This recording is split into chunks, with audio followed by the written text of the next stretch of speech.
sudah bilang. Jadi maaf, sekali lagi saya maaf melalui video ini. Saya minta maaf sama Bupati Deli Serdang, saya minta maaf sama Camat Kecamatan Tanjung Merawa, saya minta maaf sama Kepala Desa Bandar Labuan dan perangkatnya. Saya minta maaf, demi Allah saya tidak sengaja membuat video ini, tidak ada maksud untuk apa-apa, karena awalnya mereka membuat video dan foto ini hanya untuk bedah rumah. Saya nggak tahu kalau sampai dipirakan seperti ini. Saya tidak izin.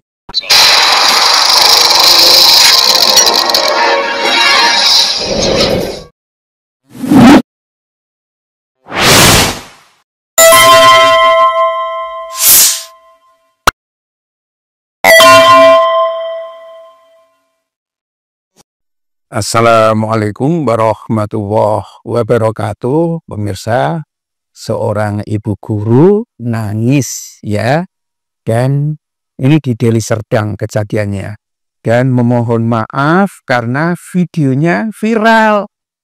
Dia tinggal di rumah atau di gubuk riot ya, bolong-bolong tidak hanya di luar tetapi juga di dalam rumah. Itu kalau anginnya kenceng dikit itu bisa ambruk sama sekali ya, kemungkinan akan terluka dan lain sebagainya ya. Ini ibu guru honorer, sudah mengabdi 30 tahun, nasibnya menjadi sangat miris. Apakah masih disebut sebagai beban negara seperti dikatakan oleh Sri Mulyani ya? Karena bisa diduga pemirsa, pendapatan guru honorer dengan membayangkan rumah sebesar itu jadi kecil banget. Nggak tahu ya apa dia ada anaknya apa enggak gitu, atau ada suaminya apa enggak. Kelihatannya dengan melihat kondisi dari rumah itu ya, kemungkinan pendapatannya tidak sampai 300.000 per bulan dan belum tentu dibayar setiap bulan ya. Kondisinya itu. Kenapa seperti ini tidak mendapatkan perhatian dari pemerintah daerah maupun pusat? Ini yang kurang ajar kan Sri Mulyani. Ujung-ujungnya itu yang kurang ajar itu kan Sri Mulyani. Karena amanah reformasi dulu, anggaran pendidikan itu sebanyak 20% dari APBN, ya kan? Tapi akhir-akhir ini 60%-nya itu dibelokkan oleh Sri Mulyani itu. Kurang ajar betul ini Sri Mulyani ini untuk ya alokasi ke lembaga atau departemen atau kementerian yang lain. Itu 60%. Jadi penipu semua ini rejim Jokowi ini kelihatannya. Ya.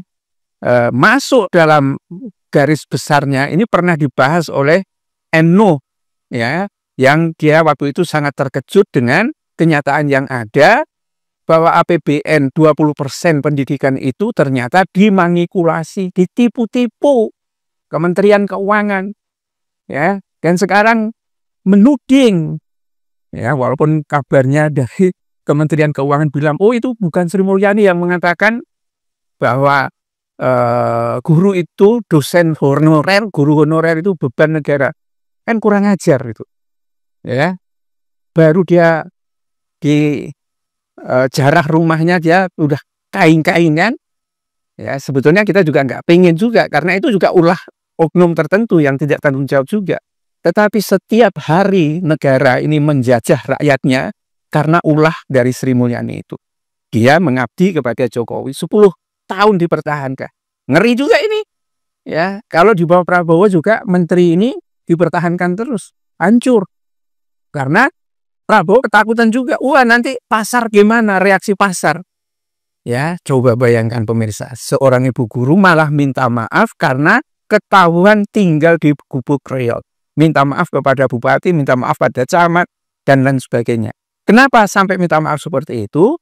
Karena kemungkinan akan diteror. Kamu orang miskin, malah menunjukkan kemiskinanmu di hadapan ini. Malu saya sebagai bupatinya. Paling malah marah-marah begitu.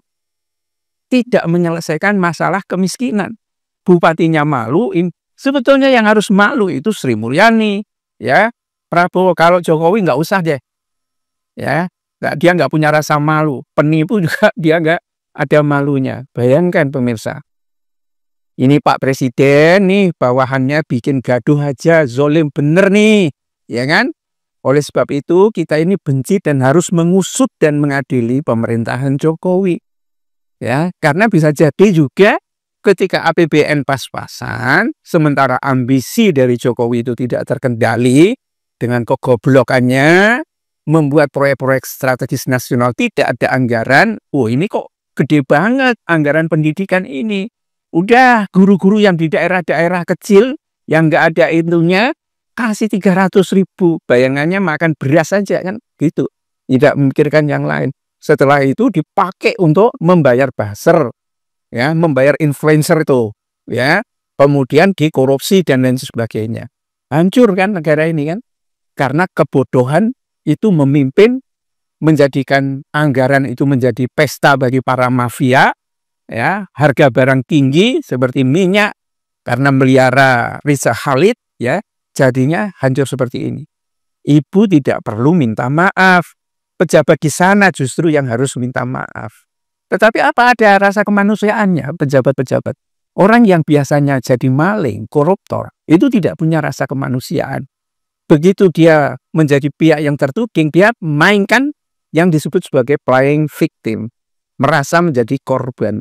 Aku begini kan karena perintah dari Jokowi. Sehingga menyimpangkan anggaran sebanyak 60% pendidikan itu. Jokowi mengatakan, loh ini kan kehendaknya rakyat. Tidak akan ada permintaan maaf itu dan tidak akan ada perbaikan. Tetapi, ya kalau seperti ini ya memang geruduk aja itu Jokowi. Ngapain kan? Dan saya kira apa yang dikatakan oleh Petor Suryadi itu, di rumahnya ada bunker itu, ya termasuk ya pengakuan dari siapa? Nadiem Makarim yang tidak menerima uang. Lalu siapa yang menerima uang? Jokowi minta supaya anggaran digedein. Ya, dibawa semua ke Jokowi, itu kata Petor Suryadi. Inilah bencana yang dialami oleh rakyat ketika pemimpinnya goblok diberi kekuasaan. Hancur-hancuran yang terjadi. Bila taufik wal hidayah. Assalamualaikum warahmatullahi wabarakatuh.